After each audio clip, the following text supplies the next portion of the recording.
Yes, people, welcome to Above the Knee, the place where we keep it above the knee. My name is Liam Loftus. And I'm Jay Extended, keeping it extended at all times. And on today's episode, we are joined by Lewes captain, Rhian Cleverly. So, how is everyone? How are you? All good, thank you. Thanks for inviting me on. Hey, how are you, man? Yeah, I'm all good. Happy to be doing this. Buzzing. So, I'm going to start with a bit of a nuts question, and I'll give you the reasoning why. So, me and my girlfriend were having a conversation yesterday, and she asked me what the best thing I ever bought was. Wow. And it's just like when you think about it, I was like, I know what it is. And I was like, oh, actually. And then it took me some time. And I'll tell you now, is my PlayStation 4. Like, I remember saving up for it. It was like my first big splurge in my paycheck. And I remember getting like butterflies when I bought it still. And I was like, bro, like, I don't think I can do this. Yeah. And when I was saying it, like, my little dog was sat next to me and she was like, really, your best ever purchase? And I was like, yeah, sorry, Toad. I was like, you weren't really like an investment like that. Like, you're nice, but like, you haven't got as many hours as the PlayStation still. Oh, it's a good question. I feel like, yeah, like when you've worked hard for that and you like build up the money to get it, like that means a lot to you. I don't know if I've ever done that. I can't really save money very well. I feel.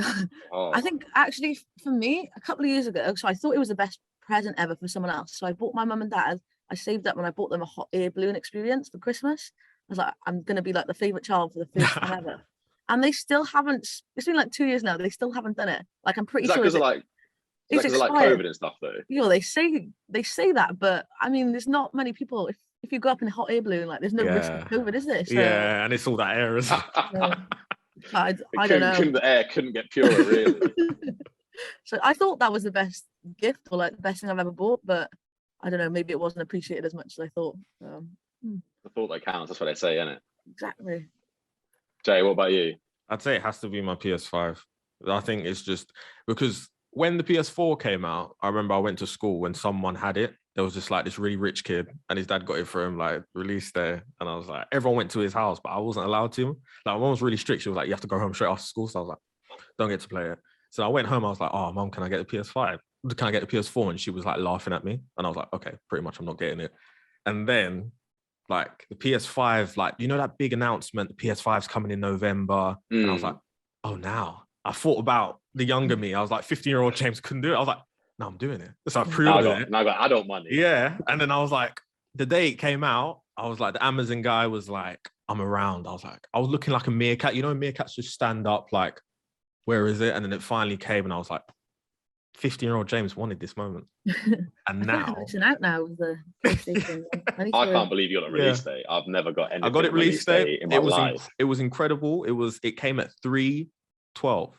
I remember the exact time it came, 3:12. It's like the booth. I was smiling with it. You know, when they say we need to take a picture of it. When they said you need to take a picture of it, I was smiling with it like, thank you, mate. I hope you go to heaven. Next to it like the FA Cup trophy. Yep. Slept with it, everything. It was a special moment. That's the best thing I've ever spent. That is mental. I wish I'd got mine on release day. It wasn't quite as special, but I got it. I'm so happy now. They cost now. a bomb though, right? They're quite expensive. Oh my goodness. Mm-hmm. It does burn a hole though. Yeah. And there's like the two versions. So I was like, I'm not paying the bigger one. I was like, I want it.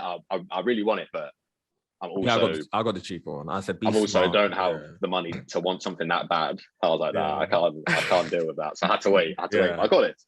And I thought about lockdown. I said lockdown's probably coming. This was during like lockdown, and so I was like, this is an investment, you know. This is going to keep me happy when I can't go out and stuff. So yeah, it hasn't let me down. Good choice. Can't complain. Yeah. Right, Rhian, let's start with your footballing journey, because like me and Jay were talking about, you played football in the States. Yeah. And I just think, like we were saying, I wish I could enough baller to go play abroad anywhere. Yeah. But like talk me through your journey. So from like playing football growing up to now almost. I feel like Jay's heard this story like 50 times now. He knows me. I love it. It's a good story. But yeah, I think like the first memories I've always obviously like kicking a ball about in the garden. I like vividly remember like my mum not wanting me to play football. I think like she always like obviously wanted to do what makes me happy, but it kind of wasn't common knowledge that like it was like boys play football, girls go dancing, gymnastics kind of thing. So yeah, I was told no quite a lot when I was younger, but they obviously couldn't stop me in the garden. So I had two brothers who both played, but they weren't very good. So I think that automatically like give me some positive reinforcement to think that I was better than I was. So I think that like provided a lot of motivation from a young age. And then she finally gave in and let me play.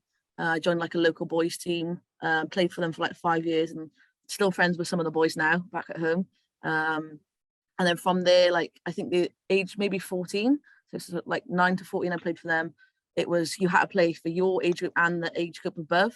So I think that was the year that I was like, okay, like these boys are quite a bit physical, like faster and fitter than me now. So I was like, is there any girls teams around? And the nearest girls team was like 20, 30 minutes away in a place called Abergavenny. So I have like good memories going there. There was like a group of us girls that lived in a local area all together, like a couple of years below and above. And we all used to like travel together. It was like a good group. So where other girls maybe were like quitting because it was not like the popular thing to do. Like the core group of us kept each other motivated, and it was good, healthy competition. And we all actually represented Wales like in the age groups growing up. So that was really, really good too, to have like those role models. And then from there, I moved to Bristol. I did my A-levels and played football. So that was like the first real taste of like, I guess like a professional experience. So there's no money in it then because I was still quite young, but just supposed to be studying, a little bit of studying, and then football too. So I was good, and that kind of set me up. We used to do like A-levels in the morning, and then we used to train with the college, and then I was lucky enough to be picked, and I signed for the first team. I think to make up the numbers at the time, but obviously as a little kid you don't really you're just like, I love this. This is so good. Yeah. So we used to be like, I'd get up at like 6:30, drive over to Bristol from Wales, do my studying, train with my age group, and then wait around for like 6 hours, sleep in my car, get like a Tesco meal deal, and then wait for the first team training in the night. We'd get finished at like 11:30, and then drive home, and then be home at like midnight, 1:00, and then all the motorways were always closed. It was a nightmare. You'd have to like luckily like one of my best mates, Ellie Leake, she did it with me, so it was horrible, but it was like really good at the same time. It was character building. And then we did that like Monday to Friday, and then Saturday was kind of like you just slept it all off, and then Sunday obviously play a game. So that was good for 3 years. And then I knew at the time, obviously I was still involved with the first team, but they had a very good squad at the time. They had like Sophie Ingle, Jess Fishlock, Gemma Rose, Tash Harding, and Harrod James, who are obviously like really good footballers still now. I just knew I probably couldn't break into that team. I was quite young as a centre back too. I knew you probably needed a bit of experience.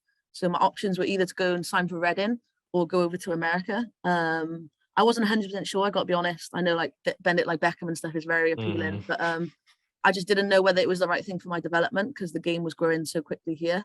But I just spoke to the coach. He was from England, and he kind of just said, look, come, if you don't like it, you can always leave. There's nothing stopping you. So yeah, I went to Hofstra University in New York, and I never came back. So like 4 years, and it was good. Don't get me wrong, it was hard times. Obviously, you get quite homesick. I had an injury quite early on. I sprained my MCL in the first game, I think, so early on, but there was great support. I had a roommate from Australia, so I think it helped me develop the side of there's more to life than football at times, and if football's not going well, or if you're injured, or if you're not performing well, or you're unlucky, like how are you going to get that like enjoyment and that satisfaction in life otherwise? Because I obviously you need to be happy to be performing at your best. So yeah, it was a good experience for me as a player and a person. Looking back now, like when he was at Bristol and driving all that way, I'm assuming it would just felt normal at the time. Like stuff like that does, when you're in the moment, you just think, yeah, this is what I'm doing. Like, this is what my life is. But looking back, do you think like, that's so mental? Like, honestly, I don't know how we did it. Like I vividly remember sometimes we'd play like a Wednesday college game, like it could be home or away. So we'd be playing like 2:00. And then we'd wait around and train pre-season because it was a summer league back then. We do like pre-season running with the first team in the night then. So you'd play like 90 minutes and then just like do a fitness session at night. But obviously we were just so privileged and like lucky to be training in that environment at the time. So it was Mark Sampson, who then went on to be the England coach. So he was such a good coach and really developed me as a player. So yeah, you kind of like the pain and the DOMs and all the muscle aches and stuff, you kind of just forget about that because honestly we were having fun. We were having such good fun. It was a great team environment and we were just very lucky to be there. So yeah, it was worth the pain, let's put it that way. I always think like whenever I look back on things, I'm like, oh, I missed out on so much sleep. Like I wake up now and I'm a little bit tired. I'm like, bro, in that day in year 11, I should have gone better. Like, I've been fine now. Yeah. Exactly. Yeah, it all catches up on you in the end, doesn't it? But, so bad. Yeah. So let's talk American. Like, what did you think of New York? What was your initial thoughts? Like your first day in New York.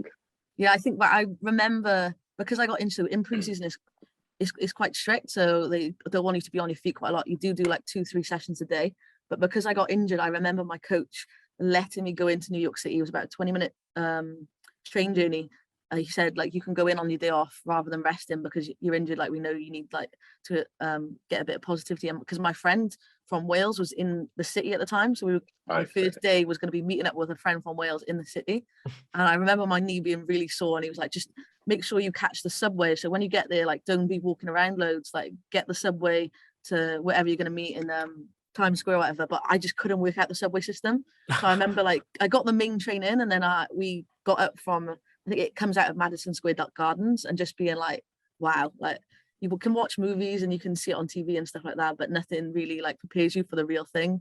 So yeah, it was cool. Like, even just like the smell and the sounds and stuff, it sounds ridiculous, but it's just, everything is just bigger and better over there. So yeah, it was such a good experience. And I remember meeting my friend who I grew up with in Times Square, and we kind of had a photo with the Welsh flag and stuff and did all like the touristy thing, but like little memories like that. It was really cool. Rather than meeting up in like a bar or a pub, it was just like meeting up in Times Square. So yeah, really good memories. So what did you think of Times Square? I've been before, and it's just so much going on in not that big of a place. Yeah, but it's still big, but when you consider everything that's going on, I remember like there was a guy in like an iron suit sort of thing, but I think he was just painted silver. And then there was like kids doing backflips and I'm like, I don't really know what's going on here. It's just it's like so overwhelming, like you were saying with the subway system. Yeah, like it's just intense, isn't it? It's like, it's just you forget what time of day it is. Like, I remember like we just gone out for a few drinks one night, and like we knew obviously it was late, but it was like 3 o'clock in the morning. You just don't realize that the time, because nothing it's closes. so bright. Nothing closes. Yeah, because like they'll have like American Eagle, which like obviously like a top shop or something, open at like 3 o'clock in the morning, and like people are just shopping in the middle of the night. It's just madness. My thing is like, it feels, from watching so many films like everything feels familiar, but you ain't got a clue. Like, you're like, oh yeah, I know Central Park. I've seen that on Friends, like Madagascar, and then you're like, bro, I don't know anything. Like, but it's such a weird. I always find it like really weird because it's such like, it feels like it should be familiar. I know all these streets, I know all these places, I know the sound. Someone goes, oh, like I remember we were like driving through somewhere, and I saw like Flatbush on the wall, like on the street sign. I was like, oh, we're in Flatbush. And someone was like, yeah. And they're like, do you know here? And I was like, no. But I knew the name, like the name recognized. Yeah.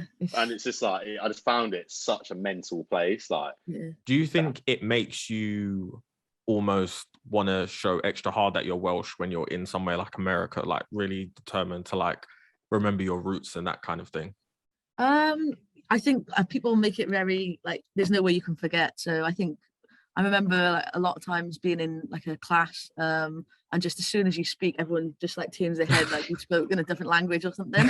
So things like that, you get a lot of attention for your accent, and obviously being from another country, and that can be good and bad. But yeah, it's definitely started conversations, helped me make friends. At Hofstra, there was a lot of internationals, so sometimes I think if you stayed on campus, you could very much forget that you was in America at times. So again, that was nice because you was like your home away from home, and you had a little family there, like people like Leah Galton from Man United.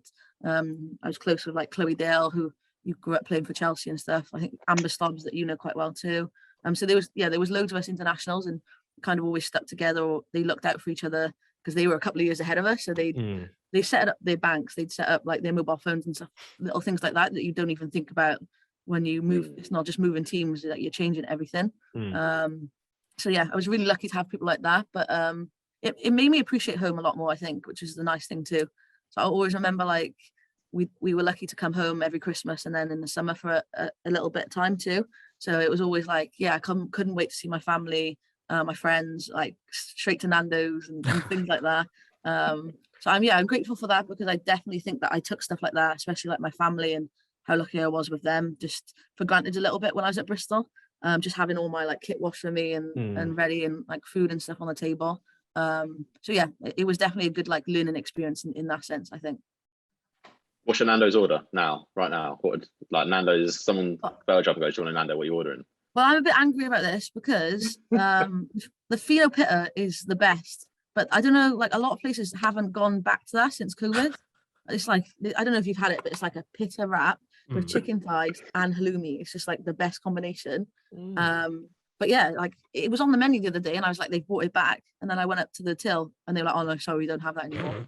So my hope, yeah, it really killed me. How about you? Nothing stresses me out more than like going to having an idea and being like, oh, I'll have this. And they go, oh, we've not got that. And like, especially when it's like staff that come to you, oh my God, that like anxiety of, oh, you've just told me no.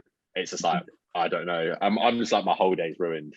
Exactly. And I'm like, I don't really, but sometimes you're like, oh, I want this and this and this. But if you go somewhere, you're like, yes, this one. This is the only reason I want. Like if you went to Nando's and you're going because you crave that, not there. Yeah. I'm locking it off. I'm never going back again. I'm just gonna go home and cry. What's your order? Mine, you know what? I'm controversial because I don't really go Nando's. Oh. I'll be honest with you. I don't think it's What are you think it's doing then? good. I think it's good, but like I'd rather go to like a local place, support local and that. Do you know what I mean? I like all of that.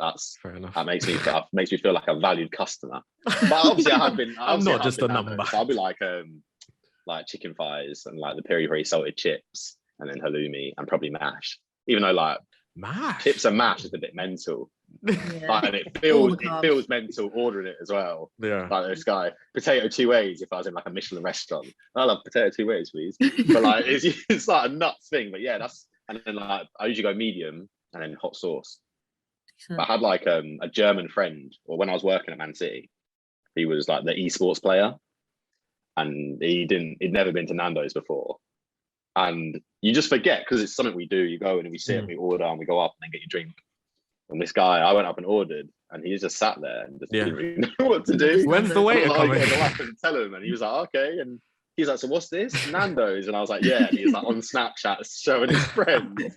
And it was like, I was like, bro, like, don't you have Nando's in Germany? I mean, this was a few years ago, but yeah, like, just didn't have a Scooby. And I was like, bro, this is a simple concept. Like, it's chicken and chips. Don't worry, like, you're gonna like it. Oh, I remember this one time in America. There's one Nando's, I think it's in Washington. So we had like an NCAA game, which was like a big game. So we had like one day where we could like go around the town before the game. So we knew we had like an hour to ourselves. And this Nando's was like 25 minutes away. So we were like, if we jog there, we can like jog there, get this Nando's, and then jog back. So it's all us British girls like see us just sprinting down the road. Like the biggest game of our careers the next day, and we're like sprinting down the road for this Nando's. But yeah, the addiction's definitely died down a little bit, but yeah, still very much there. How about you, Jay? What would you order? 4 chicken thighs, 3 wings, and 2. No, sometimes I get the rice and I get the chips, or sometimes I just sound like a Christmas carol then. Yeah, bro, that was almost musical as you went into it. I didn't mean to. I'm just so used to saying it because I usually get nerves going to Nando's because it's like they always ask, "What do you want?" And I'm like, so I planned it in my head. So I was like, so I just say it like, and I hate when they interrupt me because I know what I'm about to say. Don't ask me what spice. I'll say it at the end. I thought about it. I'll let you know. I've been doing this for a while. I've been ordering Nando's for a little while. Yeah. But no, I'm a Nando's addict, and Nando's is 25 minutes from me, so I always get it delivered. It's beauty. It really is. I really go hard for Nando's. Like, it's never changed. The first time I went, I was maybe 14, and like I saved up money from like school money to go Nando's with my friends. No wonder you couldn't afford a PlayStation. Yeah, exactly. You used to take the chicken, like the chicken on a spike. Yeah, that's sitting. I remember the first time I went to Nando's, I took it. I'm taking every time. Like lit. I don't know why. It was when In Between Us was massive, so they obviously spoke about Nando's a few times. Yeah. So I was like, bro, like, what is this Nando's? And then someone took me, and I was like, yes, like the Nando's chicken, I'm gonna take it. And I took it. I thought it was so legendary. I was like, you stole it. This I wasn't even young. I was like 18. I stole it. I was nervous. Like I was proper nervous. No, you can't sleep because your belly's a bit like living life on the edge. No, you got to. Yeah, you have to. But like, so on the subject of food, because I always love, like, I don't know if you lot cook, but your go-to dish. You come home. Not you come home, because sometimes you're in a rush. You wake up and you think, I'm just gonna cook. What are you gonna cook? What are we cooking up? I need more info. What time of day is it? What day is it? What have I got training? Set the scene. You've got no training. You've got a completely free day. You've Okay. had a little lay-in. I mean, let's say dinner. You've had breakfast, but like nothing heavy, just like Okay. grazing throughout the day maybe. And then you're like, you know what? I fancy a big dinner. Honestly, I do love lasagna, and I learned how to cook lasagna when I was playing in France. I live with this French girl who's a bit older than us, Ello. She was a legend, and she worked in a restaurant for a bit. So that's where, because in America we had like swipes, canteen swipes. So other than like poached egg and like basic pasta, I could not cook because we just go to the canteen. So I get to France and I'm like, oh wow, like I can't even cook for myself. So I learned a lot there. So yeah, lasagna from scratch is probably my go-to. But that is quite a lot of effort with like that. Is it Belchimo or white sauce? Yeah. It's quite hard. Would you make all the white sauce and everything? Yeah, like from scratch. Ooh. with a bit of garlic bread. So yeah, that's probably like, if I want to impress someone, it would be lasagna. If I'm cooking for myself,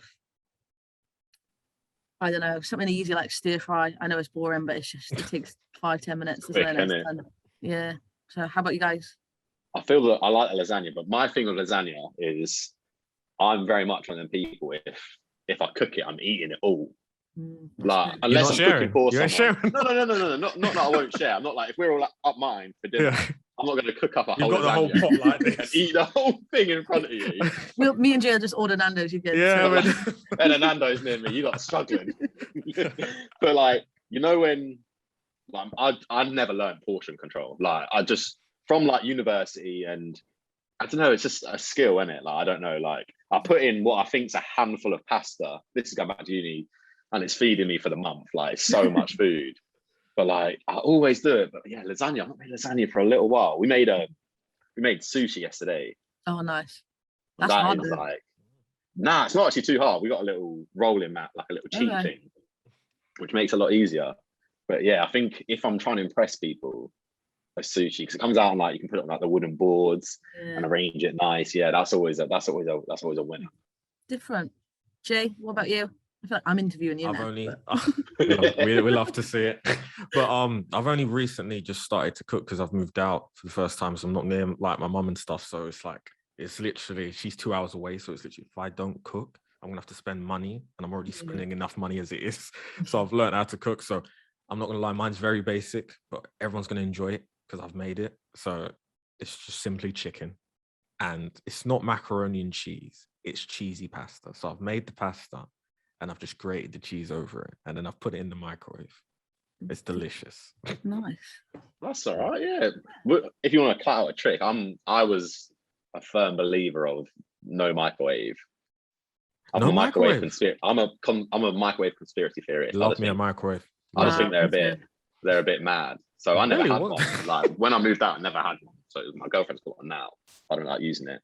So if you wanna cut out you wanna cut out the microwaves, Jay, like just throw your pasta, throw your cheese in the pot, keep it going. Do you know what I mean? You know, that's true. I'm Do you know what I mean? taking Then tips. If anyone's got cooking tips, I'll take them all. Keep the microwave. If you can't cook. Yeah, I'm just not sure on it. I don't know why. Just something about it. You need to talk to one. You need to talk to one. Just sit down with the microwave one day. Just have a conversation. Just find out what the issue is. I used to use it all the time. Actually, everything. Like when I was a kid, I remember doing like scrambled eggs in the microwave. Yeah, I did that. And it used to explode. My mum was fuming. Oh my god, she come home with me from school and she's like, all right. I'm like, yeah, just had some eggs. I'd like scamper upstairs and I'd hear her.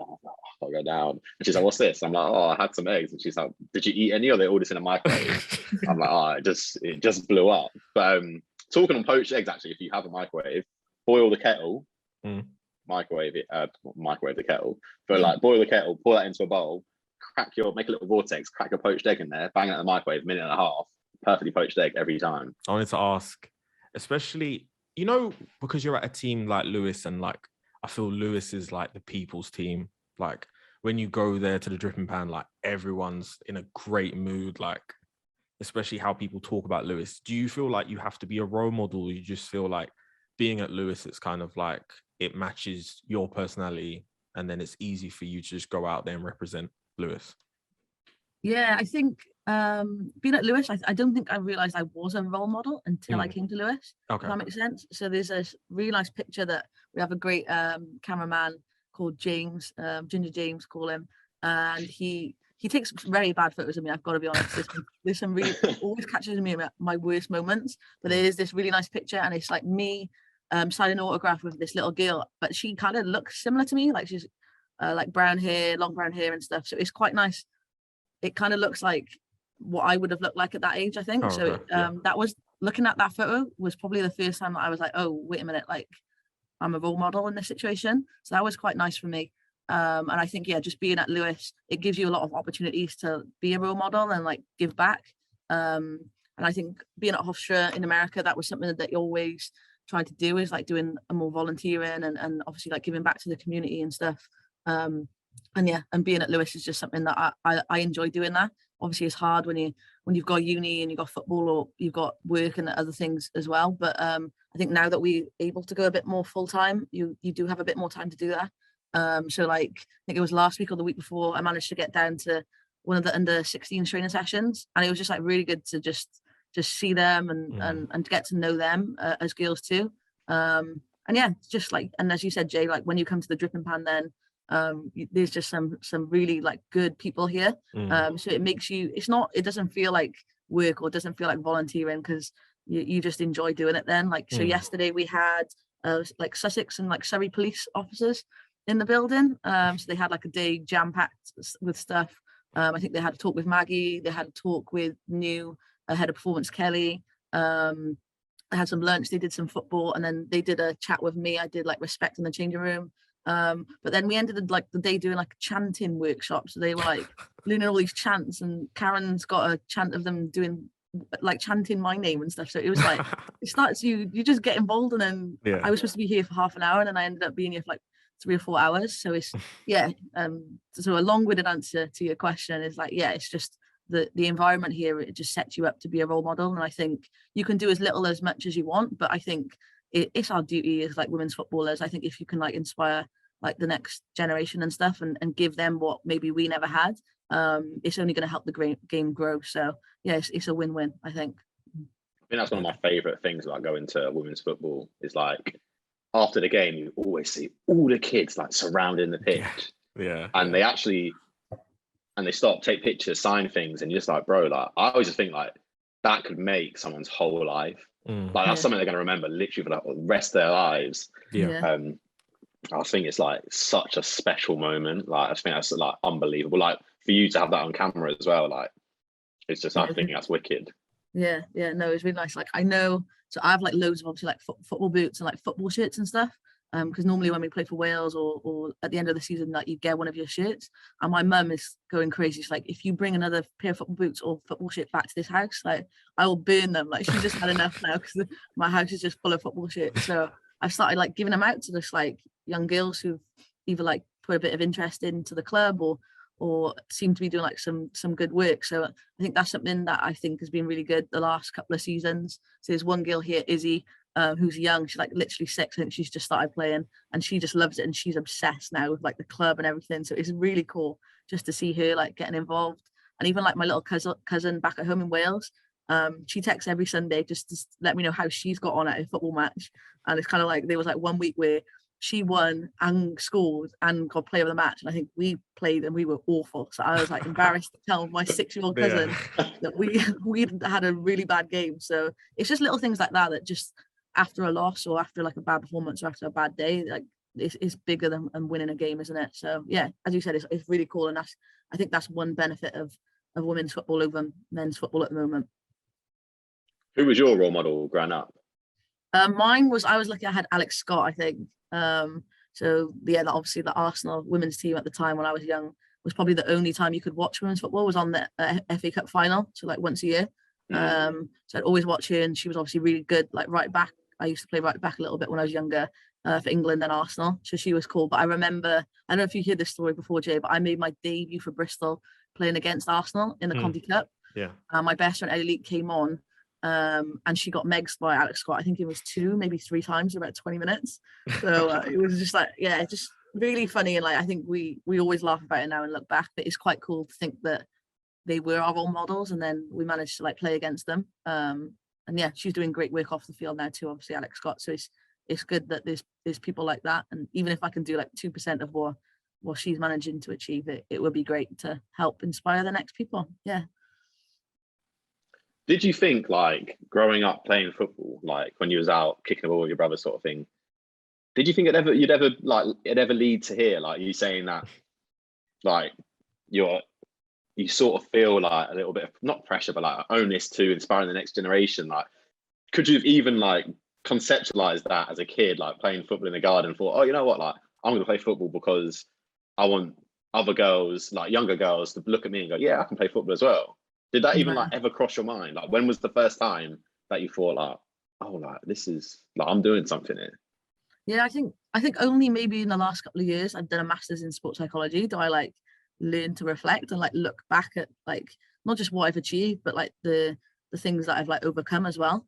So I think it's only recently have I like started thinking in that way, as I said, since I've been at Lewes maybe, and seeing that picture of thinking like a role model and that position that we have at the club. So no, definitely growing up, I didn't even think that I could be like a professional footballer, or I never really thought about decisions. I think the first big decision was to go to America, and I didn't realize that the importance and the impact of that decision. I don't think, like, as I said, I was a bit like, oh yeah, I'll go for 2 weeks. If I don't like it, I'll come home later. Just you were planning a holiday, 2 weeks. You were planning a holiday. I do remember like being at the airport and like crying a little bit, and I think that was the moment again I realized this was quite a big decision. But yeah, I think one decision kind of just led into another, and even as I've become a bit older, so I remember finishing up in America my 4th year and kind of being quite stressed about not knowing what to do next, whether to quit football and then I had an opportunity to play in France. But I think I've learned to not get stressed about the decision making side of it, and because it all kind of work out in the end. So yeah, one thing just led to another. Obviously played in France then, and then came to Lewes. So it all works out. It's just trying to enjoy those moments rather than be like, oh, this could be like the end of the world, or you know, it's big decisions. But at the end of the day, it is just football. So yeah, there's bigger things. Is that like your mindset now? Because I always like have this debate with one of my cousins who's like quite spiritual, and she's like, oh, do you think like believe in destiny, or do you think? Whereas I'm always like, oh, something will come up. Like if you're nice to people and like work hard, something will always come up. Yeah. I think there's different levels to it. So I do think obviously you have to have a certain amount of talent anyway. So I think I've learned, like when I first went to America, I just believed like the harder you worked and the more you did, the bigger and the better that you were going to be. And that's not always the case. I think that's a tough lesson when you learn that. And I think to a point when I was in America, maybe in my senior year, I was trying so hard and too hard, so that it negatively affected my performance. And then I obviously got quite emotional in it because I was investing so much time in trying to have this big role in the team, and then I wasn't playing as many minutes, and then I was so maybe anxious to made more mistakes than not relaxing and enjoying those moments. So I think it's important to put everything into perspective. And I think coming to Lewes definitely helped me with that. So like trying to do my masters at the same time, and then just little things like if a family member gets ill or something, and you're like, wait a minute, like why am I getting so stressed about this football game when there's things like that in life? But I do think like if you work hard and you're a good person, I do think good opportunities will fall your way, and I think more opportunities will fall your way. So yeah, I think you can always have your values as a person and just try and live by them, because then even if something goes wrong or if something doesn't happen, then you can still be like proud of yourself. So yeah, it's good. It's just hard. It's difficult, isn't it? It's the football environment. Like there's always going to be setbacks and stuff, and it's like how quickly can you bounce back and be resilient and overcome those moments, I guess. Yeah, with your masters whilst playing football, I want to ask, was it like not difficult, but like was it a juggle? But I guess from like Bristol times, it's like it was normal for you, right? Like that sort of workload was probably regular. I don't know if you ask anyone at the club. I was crying every other day, I think. But it's just like it was a different level. So the masters is a lot. I think I underestimated how much work it would be. And I think even though at Bristol, I think the A levels I probably didn't take as seriously, and it was still not as much expectation on me because I was obviously in the academy then and just training with the first team as such. But I think while I've been at Lewes, we very much knew the direction the club wanted to go in, especially my first season. But it was hard. We were playing against teams that were more professional than us, and we were in that maybe transition period where things were like, I'd just come from France and playing professional to training back in the nights, studying full time, working 2 part-time jobs, being away from home. So it was a lot of things. It was a difficult year. But now Lewes is more full time. I've managed to pass the masters and stuff like that. I can look back and smile, but definitely at the time there wasn't much smiling going on. Put it that way. Right, let's change the subject. Let's come off football. We've asked you loads about football. Okay, I've got one more football question. Oh, he's gonna get you. Yeah. Speaking of setbacks, well, I guess especially friendships in football, you and Ellie Leak have like this really like interesting story together from like that started from ages. How did it feel when she left and then you see her doing well at Blackburn? It's like you're happy that she's doing well, but it's like, how do you feel like her not being at Lewes anymore? Yeah, it was really hard. And I think like you speak to Elle, I think we maybe went to the pub quite soon after like we had the news, and I think I would probably more gutted that she got released than if I would have got released. But yeah, I'm just so proud of Elle. Like she just, whatever setback she has, she always seems to like overcome them, and like she'll be a friend for life whether she's in Blackburn or like the other side of the world. And I think now there's like when she came down, and we get to play against her obviously two times a year, and we call each other straight after like most games, or like leading up we'll call each other most week in the week and just catch up. So I think it's good in a sense. So rather than our friendship being based around football, so we see each other at training and see each other at matches, and like the stress of football can obviously affect that if I'm not on the team or she's not on the team, or we have a disagreement on the pitch maybe every so often. Like now our friendship is helping each other. So if things are not going well at Blackburn, or she's doing really well, like I think she scored the winner the other week, big winner. I think it might have been against Coventry. Then obviously like straight away, like we were on the phone together, and it those moments are like still special. So yeah, I think if anything, there's positive to it, but obviously it took a couple of months and to make sure that she was settled and she was happy, and obviously she moved up there with Martha too.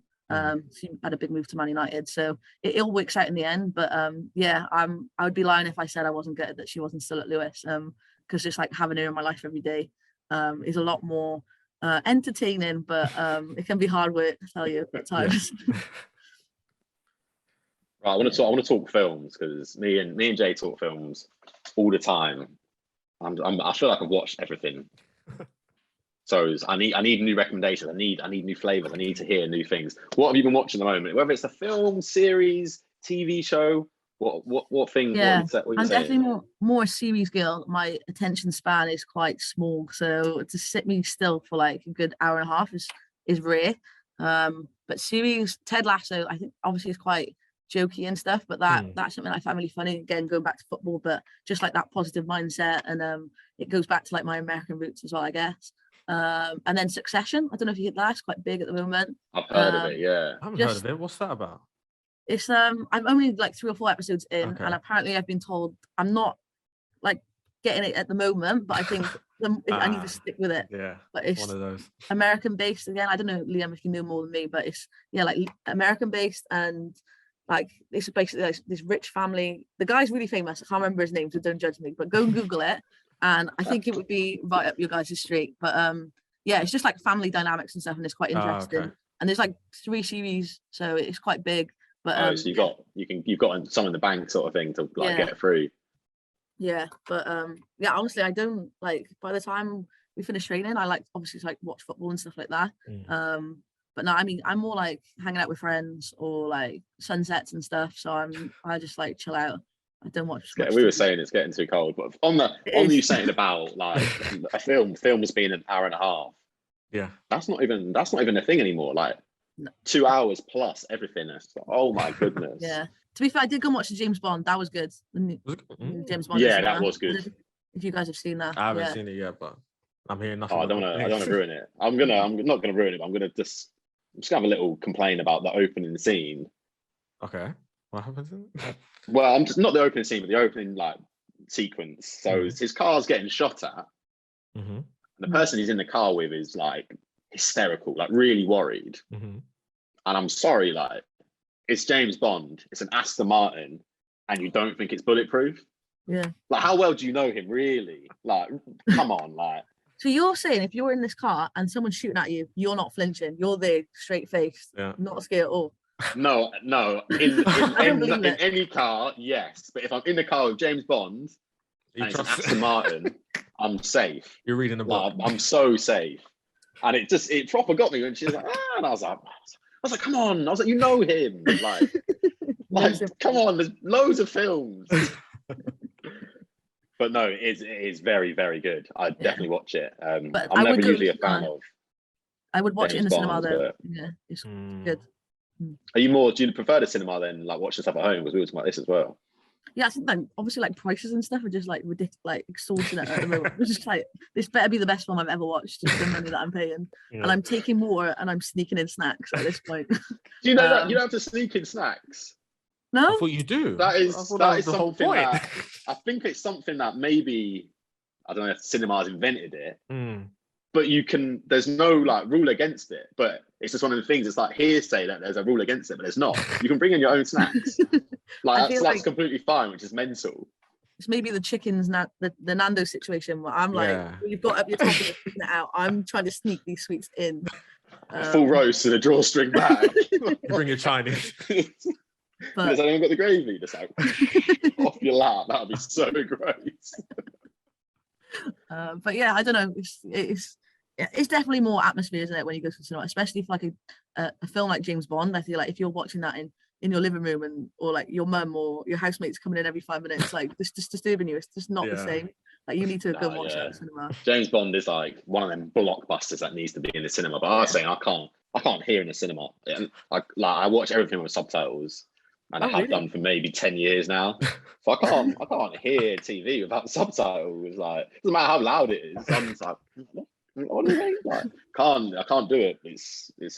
I love it because I feel like I hear and take in so much more. And I always know character names. Like, that's the one thing to be like Fred says, and my brother would be like, oh, like Frank said. I'm like, who? And he's always says this, and I know who he's talking about. I'm like, his name is Fred. He's like, I didn't know, did I? I'm like, yeah, I got you because I pay attention. I do the reading. Okay. So you're one of those that like guess the end before it's happened. Are you good at that? No, So I used bad to at be, that. but not so much anymore. Everything tries to be too different now. Yeah. To make film critic. Yeah, it's just like some things you can see that coming, but then sometimes like The Departed's always the one that changed me. Yeah. When I watched that and that ended, and I was like, I know nothing about film. Like I know nothing.